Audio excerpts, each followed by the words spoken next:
আজকে সেই বাড়িটা ভেঙে ফেলা হচ্ছে কেন? বাড়িটার কি অপরাধ?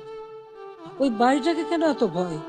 আমি দেশের মানুষের কাছে আজকে বিচার চাই, আমি দেশের জনগণের কাছে বিচার চাই। বলুন আপনারা, আমি কি আপনাদের জন্য কিছু করিনি?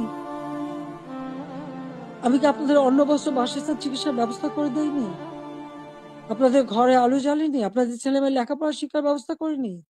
রাস্তাঘাট পুল ব্রিজ করে আপনাদের যোগাযোগের ব্যবস্থা, কর্মসংস্থান ব্যবস্থা করে দেয়নি? তাহলে কেন এই অপমান? কেন এই বাড়িটা ভাঙা হবে? সে আমার রক্তের